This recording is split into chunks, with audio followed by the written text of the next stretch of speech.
Hi guys, ഇന്ന് നമ്മൾ ചക്കപ്പുഴുക്ക് ഉണ്ടാക്കാൻ പോവുകയാണ്.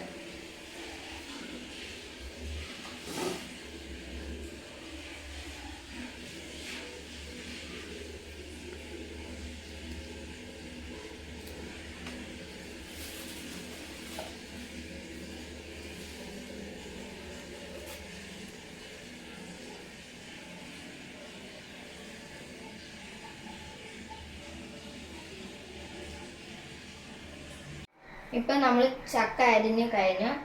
അരിക്കാനുള്ള സാധനങ്ങളാണ് തേങ്ങ, മഞ്ഞൾപ്പൊടി, ജീരകം, വെളുത്തുള്ളി, പച്ചമുളക്, ഏലക്ക, ചെറിയ ഉള്ളി, കറിവേപ്പില. ഇത് നമ്മൾ മിക്സിയിൽ അരിക്കാൻ പോവുകയാണ്. ഞങ്ങളുടെ ചക്കപ്പുഴുക്ക് റെഡിയായി. ഇനി ഒരു സ്പൂൺ വെളിച്ചെണ്ണ ഒഴിച്ച് അത് നമ്മൾ ഇളക്കി കൊടുക്കണം. ഞങ്ങളുടെ ചക്കപ്പുഴുക്കിൻ്റെ കറിയാണ്. വറ്റൽമുളകും ഉള്ളിയും ഉപ്പും കൂടെ എണ്ണയിൽ വഴറ്റിയെടുത്ത് പിന്നെ മിക്സിയിൽ ഇതെല്ലാം കൂടെ ഇട്ട് അടിച്ചെടുത്ത് ഞങ്ങളുടെ ചക്കപ്പുഴുക്കും മുളകും റെഡിയായി. ഇപ്പോൾ ഞാൻ കഴിക്കാൻ പോവുകയാണ്.